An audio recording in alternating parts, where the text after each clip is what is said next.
Look, this is a quick video, probably help a heap of guys out there. You know, on the back of the Firebird clusters, you know there is a circuit that looks like this. Now these circuits, when I was checking here in Australia, they're $175. As you can see, the problem with them really is this here. You'll notice these little tabs fold up.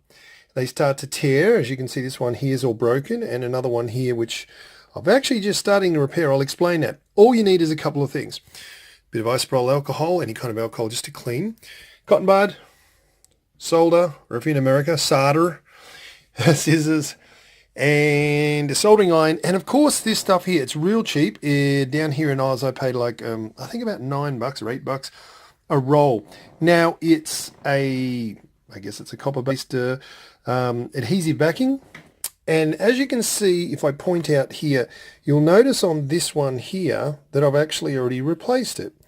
So all you have to do is you snip off a little piece of this and peel off the backing, stick it on, but lay it underneath. So you'll actually lay it underneath the other one. And what I'm about to do is actually just solder, solder, silent L, I keep forgetting. You're going to solder the actual bit onto there. Now that's how you can fix them. Now with this tape, you can fix a lot of them. If you've got broken ones like all around, you know, here and such, you can repair those. Here is your problem. When your plug plugs into here, you'll notice, guys, and a lot of guys are going to start laughing when I say this, you try to grab both sides and actually squeeze it and pull it out. It's impossible. You've actually got to wiggle it and then pull the other side. It begins to pull them out. The solution around that is simple.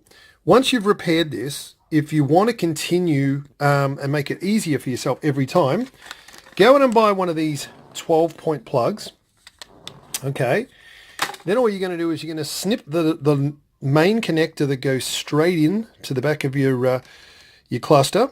So leave a bit of length, you know, on the back of it, a bit of wire length. Snip it. Then you're going to attach one side of the plug and then the other. Then what happens is you can leave this plugged in permanently into your dash. When you need to disconnect, change bulbs, whatever, simply unplug that simple thing there, and you're not going to damage these little terminals. As I said, guys, hope this guys helps. Please let me know in the comments if this has helped you out, and any other questions, queries, let me know. There it is, fixing your cluster for probably around about $10. Cheers, guys. Keep soldering on. Bye. Guys, there we go. So I've soldered it. As you can see, it's soldered, sodomized, whatever you want to call it. So you can see it's a lot better. Now we've got all those down, and what you want to do is go around with your little multimeter and just check the continuity. And another way of doing it as well is you will want to run 12 volts through the lights and stuff on the appropriate circuits. You can actually check to make sure all your lights are coming on before you reassemble the whole unit. It kind of makes it easier instead of pulling it back out of the dash. So there you go, guys. Bit of continuity check, and you can even check your lights, whatever you like, to make sure all the bulbs work. But there's a simple fix. I've showed you how to fix a $175 problem for less than $10. Cheers, guys. Happy soldering. Solder. Isn't that near Gomorrah? All right, guys, so we got the dash back in. I do apologize for the lighting at the moment. It'll make sense in a second. It's at night. Now, the problem I had was my indicators always came on a little bit dim, and half the lights didn't work. Now, if I pull the lever, ta-da, look at that, really red.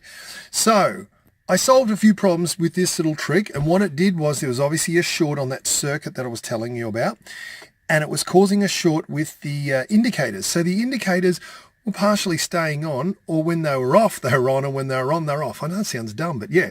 So you see, just that little circuit fixed has got everything functioning. There you go, $175, and I'm not charging anything, unless you want to donate.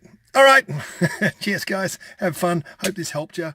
Please leave comments. Let me know. Tell me I'm an idiot, whatever you like. I don't care. I'm used to it. Bye for now.